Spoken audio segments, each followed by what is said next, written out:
There is another matrix that we haven't heard much about, and this is where it started and this is where it will end. Here's where we are again in our Akasha back here.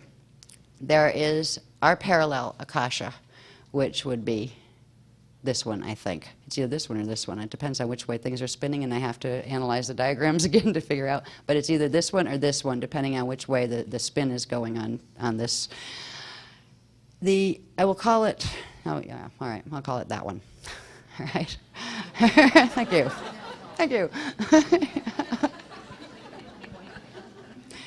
See, they don't like to just say, here, tell them this, it's this.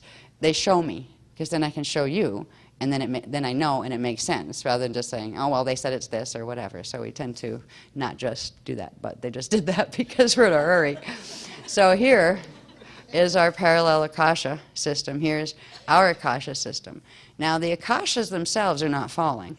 It's only the smaller Eka and Veka systems within them. If they were all light balls within the bigger light ball of the Akasha, it is only the smaller Veka systems that are falling when we talk about the fall. So we have our Akasha, we have our parallel Akasha. Parallel Akasha, a very, very long time ago, went through an experience very similar to what our Veka is going through now, our Eka Veka is going through now. This is where the first mess occurred that culminated in our mess and in their mess. Yeah. Over in the parallel Akasha, there was, I should put now the first of the timeline bit up. No, just because they just gave me this stuff on dates and stuff. So I want to not accidentally say the wrong ones. I think that's the one I need. Yes. Yeah. What I need to do is actually put it on like where I can see that, so I can point to that, but also see the dates. Yeah. One of those. Now we're going to understand a little bit of the history, so you understand the players in the game now, because this is what we are dealing with now, and these are also going to be names that you will see have to do directly with what we call the victim-victimizer game that is running on this planet and that is being pushed by off-planet forces to try to create what appears to be a holy war between the Christians and the Muslims. And the Christians aren't doing it and the Muslims aren't doing it. It's being moved through them, and they're being manipulated into creating a drama based on defending their gods. And this is why understanding some of this history and some of these names, and at least a roundabout understanding of the Eka Veka maps, will give you an idea of what this planet is in. We're not just joking when we say it is in a huge, massive drama. It is huge. We're not just talking about one universe. We're talking about what is called a tri-matrix system, where you have three matrices involved, three Akasha matrices. That's big. This is where the mess started. That's not going to work, is it? Can you just... Yep. Yeah, it's only this one that I need, right? Yeah, that's good. And then if we can bring this one up next to it. Yeah, that's not bad. Yeah, that's pretty good. All right. Now, these are things they're putting back into... pardon the misspellings. They're probably all over the place. Yeah, because they're just like whipping through it, trying to get it at least typeset, because if this was in longhand, those of you who have seen me make Mylars of my longhand stuff, why bother? Because you can't read it and I can't either. So they had me typeset this. This is how they gave me the information we needed to talk about today. They have been mentioning since July, little bits about this group called the Borgia, little bits about this, little bits about that. I had no idea where any of this fit in and what the Crystal River was or any of this information. Yeah, we're supposed to teach it, but what are we teaching? I don't understand it either. So they finally put the history in so we would understand the evolution of where this started, because it's where it's ending, and that's where we are now. We are facing the final point that this whole crazy history of building of the beast machine, of the warring between fallen angelic races, it all started with one problem that occurred in one matrix, and that was called originally the Boran Thesala matrix.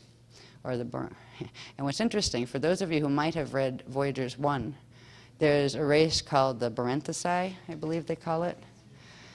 They're connected with the Zetas, and they have hybrid humans running around on planet now too, and they're really cute, actually. There's a couple of them. They're like models and actresses and things.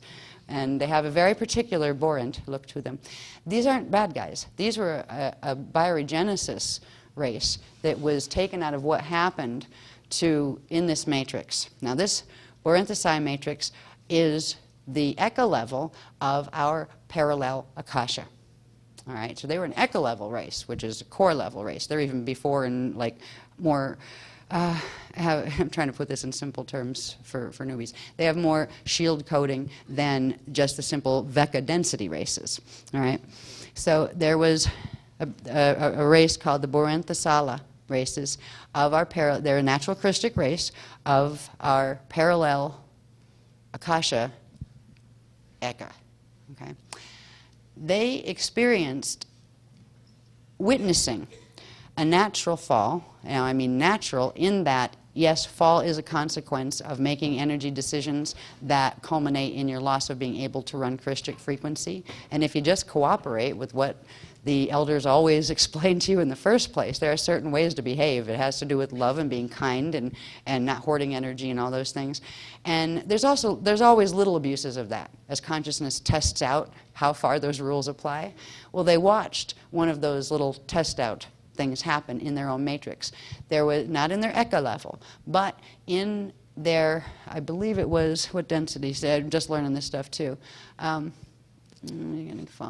In their, implosion of their density 1 through density 3 system. So they watched one Veka quadrant in their antiparticle system go into space dust return, because something that the consciousness that was the predominant consciousness in that matrix had chose to do with the laws of energy that they were advised not to do, but they did it anyway. Now, the way it was described to me, it's written here too, and rather than just read it, I'll try to explain, because I'll get a bit more of the nuance of how they explain it to me. They were this Christic Eka race, the Boranthosala, were so horrified by what they saw, because they loved those people. They were devastated. They knew grief, perhaps for the first time.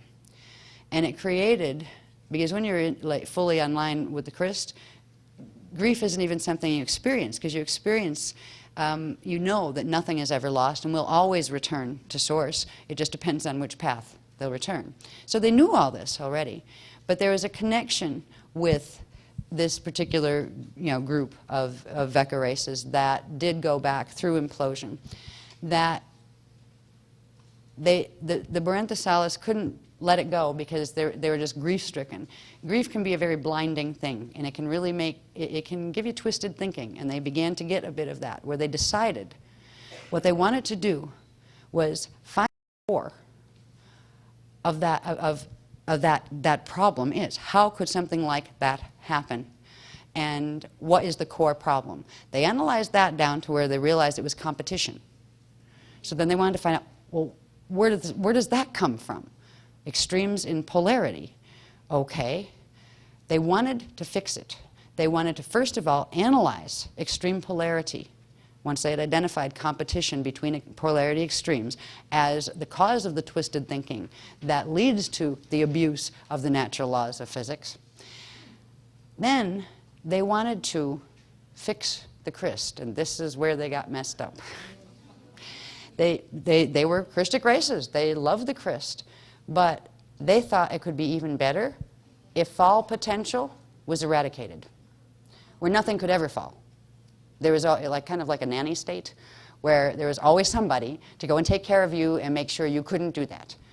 And they did know better at one point in their own evolution that fall potential fall occurs when certain laws of natural energy are used and abused to a point where you get consequence directly to action. All right? Consequence and action were the only temperance of the gift of free will that was put in this matrix. All right? Something could come in, and it had free will. Source gave all of us free will. And when we individuated, we had that gift, and we could use it any way we wanted to, even to the extreme of using it in opposite to divine will expression. But in order to temper and to temper the abuses that could be done with free will. Instead of Source or God sitting up there judging, you were bad, going to send you to hell, that kind of stuff. That's just a child's story, all right? What was set in motion with the eternal life Christ code that allows for the natural creation and recreation to continually occur was the action, the part of energy dynamics that has to do with action and consequence, where there are certain consequences to certain actions, consequences in energy and consciousness. And falls result from a buildup of abuses of the natural laws of energy of the Christ that culminate in consequences of energy that create the fall condition. So it isn't something terrible or bad. It is actually what allows eternal life creation to be eternal, because it tempers free will. And free will needs to be tempered, because once you get out in the hologram and you're no longer directly floating around without form in Source as part of Source directly, you're still in the manifest body of Source, and you're still made of the units of consciousness of God. But you can get really lost in holograms out here. Forget who you are, forget what the rules are, and you can make some really bad mistakes. That's how fall races end up fall races. So what the Boran Thesalas tried to do was, because they were so devastated by the loss of those they loved, and they used to understand why fall potential was there and absolutely essential to the functioning of the Christ code itself. So the perpetual motion of the regenerating light body would continually be there, and nothing could abuse it so badly that it wouldn't kick in with its own immune system and create consequences and energy that would stop whatever was trying to eat it alive. Like if a black hole got to a certain level, it will experience consequences, and it will be implosion. And then what was in that black hole will go on back to Source as units of consciousness of Source, as particuli, space dust, on the next natural inhale or adashi cycle. So everything goes home, nothing is ever lost, and Source understands it that way. It is a loving system, and it is something that the Boran Thesalas lost track of understanding through the grief they experienced by watching it in operation in their own Vecca system. And what they tried to do, they decided they were going to do a quarantined experiment in extreme polarities. First of all, they wanted to find out the ins and outs and all the nuances of how this thing called competition for resource, competition for energy, violence, how does this happen? How does something that starts out Christian get so twisted that it can behave that way?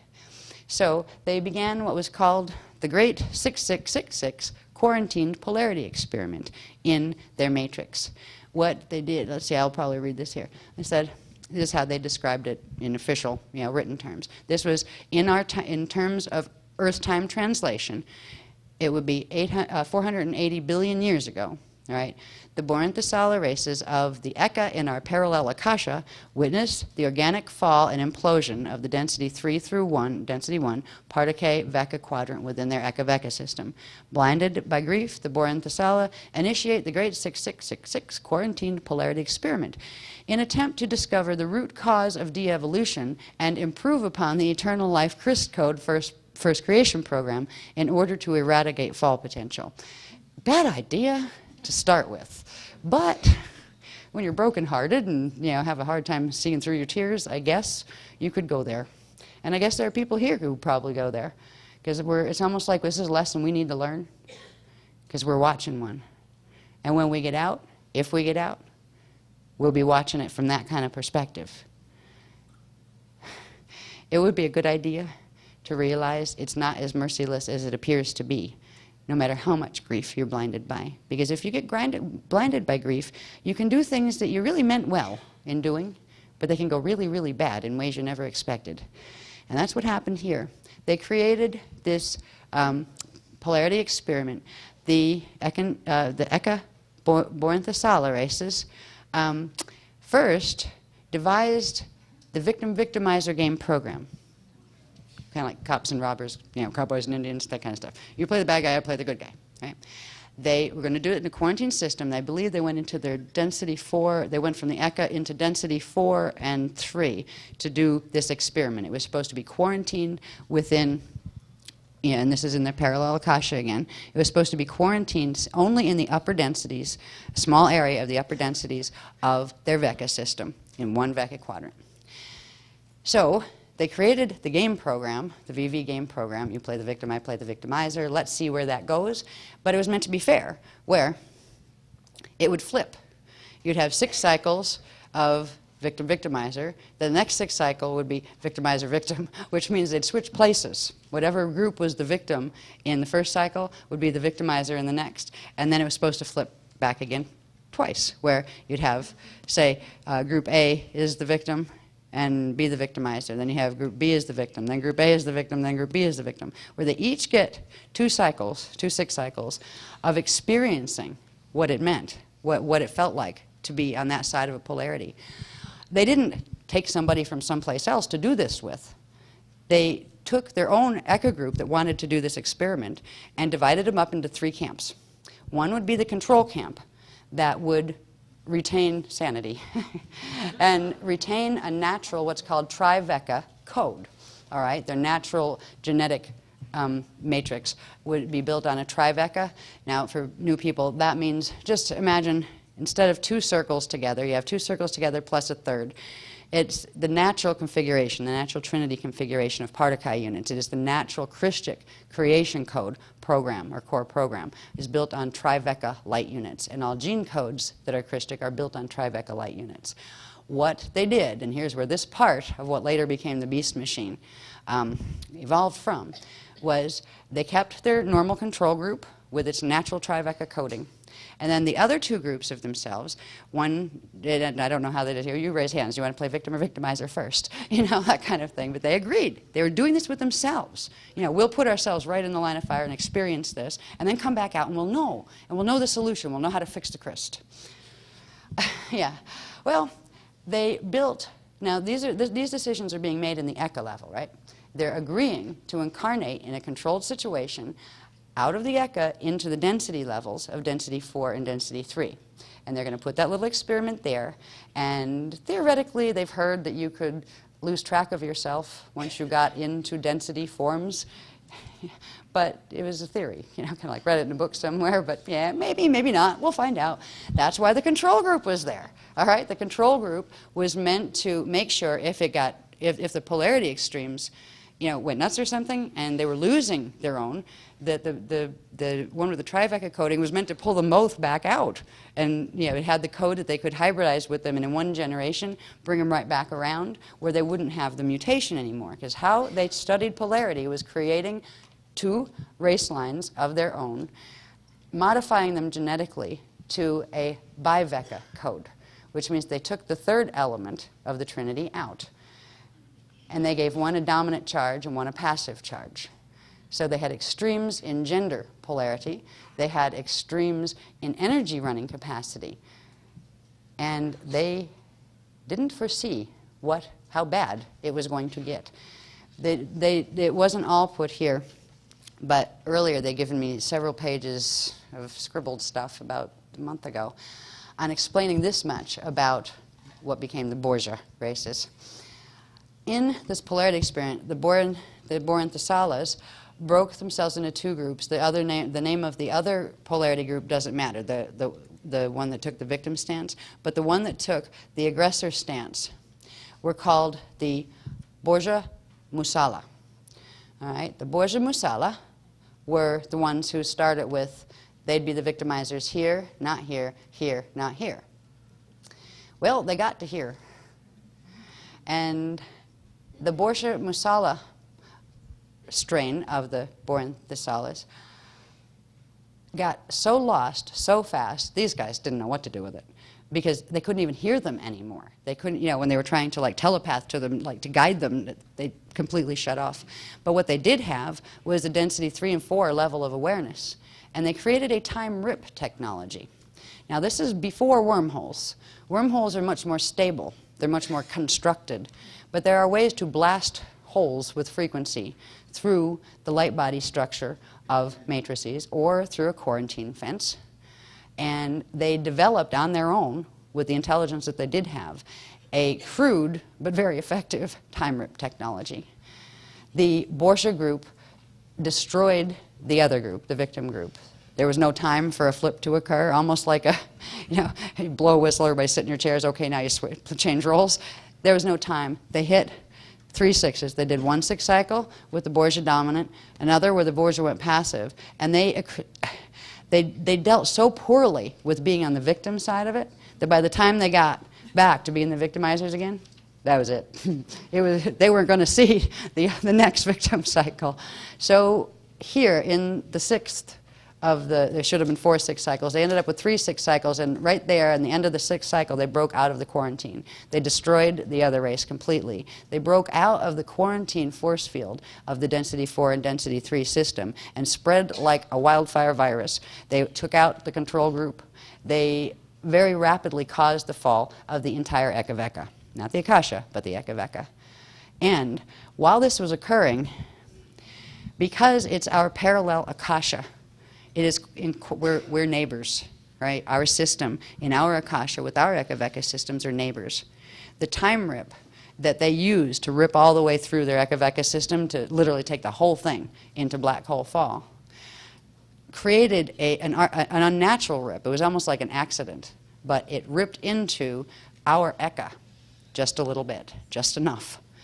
Because if you were watching from another Veka, like the Aquari were, right? The Aquari actually were watching from their Akasha. Now, this was happening over here.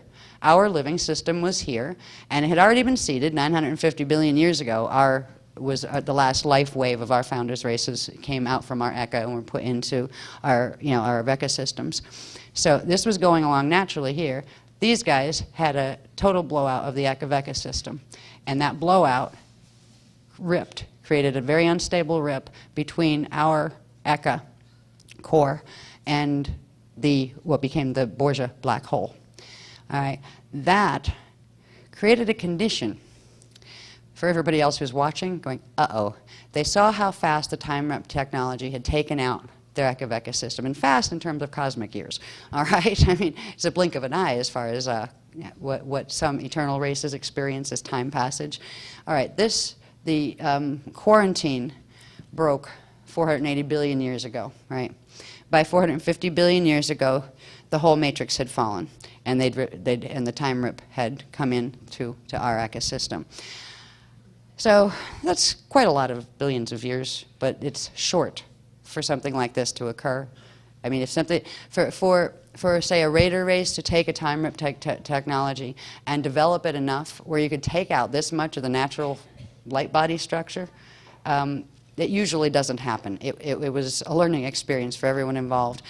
What was done when it started, because the Aquari groups saw what was happening during this period. They knew it was going so fast they weren't going to be able to stop it. But what they were hoping to be able to do is quarantine it in that system until the next starfire cycle on the Akasha level, where it would be cut loose, be its own system, and it couldn't hurt anything. But because of the rip into our system, if they had tried to quarantine it, now the Aquari, again, here's the adjacent Akasha, and here's the parallel adjacent Akasha. All right, the parallel adjacent Akasha are where it's the Aquarion matrix. These guys were close enough to do something about it, but far enough to not get sucked into it, basically. And the Wisala, or Wisale matrix, was here, and that didn't have a black hole in it yet. So these guys got together with the founders races and the Eka level races, with our Iani and our Adonai races on the Akasha levels, to form what was called a tri-matrix, 1 matrix, 2 matrix, 3 matrix coalition. It was called the Crystal River Cooperative. And what they were going to do was, what they wanted to do then, but they couldn't because of the rip into our Eka, was they wanted to use the combined frequencies of their 3 crystal spirals to create enough frequency to create a seal on the Borgia black hole system. It would be stronger than what they had learned how to amplify and bend with their time rip technology. It would have been fine, and they would have got this all over with then, if it hadn't been for the accidental rip and link that occurred into our Eka. Because if they had quarantined the Borgia black hole then, it would have sent us back to immediate space dust. I say us, but most of us weren't even part of this drama at this point. You know, we angelic humans did not exist at this point. Yeah, this was way before. We're talking, you know, like 480 billion years ago through 450 billion years ago. So instead, they took the long way around. In order to let the life field that had been set into our Akasha and Eka-Veka system 950 billion years ago, there's lots of life field here. There was a lot of consciousness here and doing well and that kind of thing. Instead of having them all end up going back as space dust just to seal that rip, what they decided to do was several things, but they formed the Crystal River Coalition. There would be a time. There would come a time when it could be done. Now, they did a whole bunch of interesting things, like doing hybridization experiments. Not experiments even, they were hybridization plans. In order to, first they had to get, the Aquarii were the leaders of this. The Aquarii level of the hub level of the Aquarii matrix, right? That's the inner, you have the core, the inner, the middle, and the outer domains. The Aquarii word goes with the outer domain races that were seeded into the outer domains from two races of the Aquarion matrix. Their hub races, which are the aqueous races, and their edonic middle domain races, which are called the Aquafarii. The Aquafarii and the aqueous got together and created a race line of their kind for the outer domains first there, and they did this in cooperative with that trimatrix Crystal River Cooperative. All right, they seeded first their own outer domains into the outer domains of the Aquarii matrix, and it became, like in shorthand, the Aquarii matrix. It's actually the Aquarion matrix, which would be the parallel adjacent Akasha. The Weaselae then hybridized with some of them and brought them in to the outer domains of the Weaselae matrix. And then they were also brought in through some branches of our founders' races into our Ettore and Adore matrix. When I refer to Ettore and Adore, I'm referring to, again, there is what is called in a Veka system, you know, that's not even here, in the four quadrants of a Veka. You have the Eka core. There's also, you could call the flip side of the same creation. It has to do with different angular rotational particle spin, etc. But there are two twin flames that form the cores of Ekas. So you end up with two Ekas born out of the same seed. One has certain characteristics of polarity and frequency, one has the other. So when I talk about Ettore, I'm talking about the side that our universal 15-dimensional time matrix is in, and the Adore side, which is in the same place as we are, but a different angular rotation of particle spin. The Ettore-Adore system is our twin flame system in our Akasha's Eka-Veka system. So anyway, what I'm trying to fill in here, because I don't want to lose forever and ever the understanding of the people who cared enough to come that might be new to this work. All right, I'm also going to here we go, heat flashes. All right, excuse me. Can you take this for 2 seconds? Yeah, time for the striptease again. It gets unbearable when the frequencies start coming in and the wave, my back goes stiff, and the heat goes up. Not yet. No, thank you. Now, all of this history, and just at least beginning to understand where these names fit, is important to what we're dealing with right here and right now. Right? We have the Aquarii line people coming from the parallel adjacent Akasha. We have us over here in our Akasha and our now falling Eka-Veka system. And we have still the viable portions of the Weaselae matrix that didn't fall black hole. Now there's a whole history here that I may touch on a little bit later. All right, yeah. There's an activation coming through. Something's going on. Yeah, they're going to let me know in a minute. Oh, and by the way, if you're new here, we get this on occasion. It's like, oh, hold on a second, what? Right? Because live things will come through, and they kind of keep us updated that way. But for now, I will go on with what I was trying to talk about. We've got our Aquarii brothers here. There's a whole lineage that evolved. I will probably just try to read it, and if I'm going to do that, I should probably read it off the paper copy. Do we have a paper copy? Yes. Okay. I will do that because it will be easier than me trying to bend myself in half, reading here and then flipping another Mylar. I will read you what they gave me today as far as where these race lines fit. we got to where the first mess happened, and it had to do with the great experiment, the great polarity experiment. This is where we ended up with the 666 part of the Metatronic Beast machine, which came later. These events are what caused later the fall of Metatron, the fall of the Wysadek and Wysadrak matrices, and the fall of a part of the outer domain Aquarii races from the Wysala matrix, which became the Equerry races. And the Equerry races then broke through into our Ettore Vecca and hybridized with one of our fallen Seraphi groups called the Omicron Draconians and created what are called the Dragon Line races that exist here and that are very, very intertwined with the angelic human and, well, now they're entwined with the angelic human gene code.